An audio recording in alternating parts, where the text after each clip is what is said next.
la Cour avec nous, enquêter sur les accusations qui sont portées contre le ministre d'État Moutamba. C'est ce qui se passe ici. Donc je ne vais pas sortir de ce qui passe ici parce qu'en tant qu'avocat, je ne suis pas là pour commenter outre mesure le procès qui est en cours, mais juste pour des raisons pédagogiques, je peux vous dire que la Cour est en train de faire son enquête. C'est ce qu'on appelle l'instruction d'audience. Elle cherche à savoir si les accusations portées contre le prévenu par le procureur général sont fondées ou non.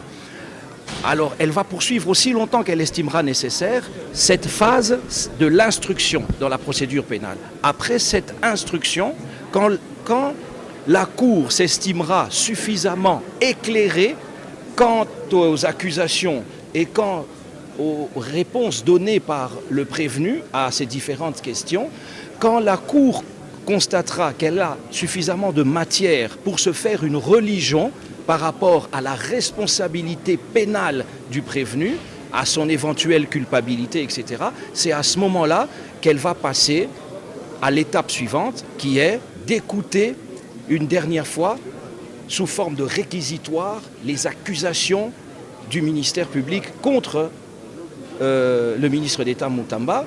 Et ensuite, nous passerons à la phase des plaidoiries où les avocats de la défense démontreront, c'est notre mission, une fois pour toutes, l'innocence du prévenu qui plaide non coupable naturellement.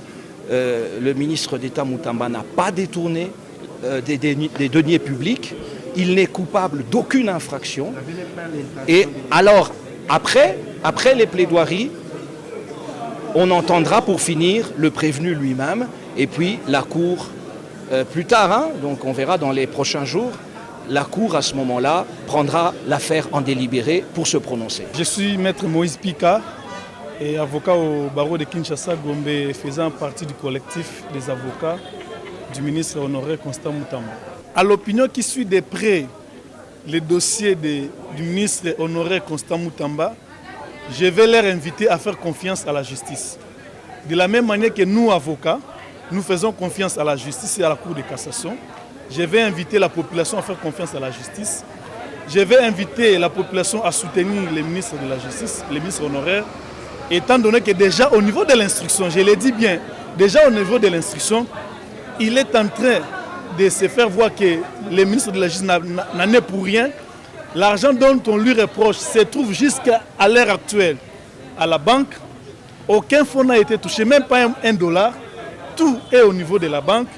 Et même si, parce que ça se disait dans des réseaux sociaux, qu'il était créé d'autres comptes dans d'autres banques, alors que c'était faux, nous avons prouvé par des pièces que le ministère public ne détenait pas, parce qu'il était pressé de venir devant la Cour.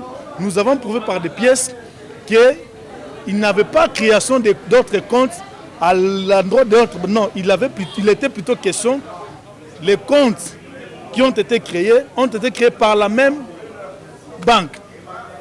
Donc, à la population, nous allons appeler à rester sereins. Nous également, nous restons sereins, nous faisons confiance à notre justice, nous faisons confiance aux magistrats, nous faisons confiance à la Cour de cassation et nous disons que notre client n'en est pour rien dans ces dossiers. Il n'y a pas eu détournement, il n'y a pas eu vol, il n'y a rien eu, sinon le ministère public lui-même qui était en train de prendre, n'est-ce pas, la position, aurait présenté devant la Cour de cassation les pièces que lui détenait par rapport au détournement.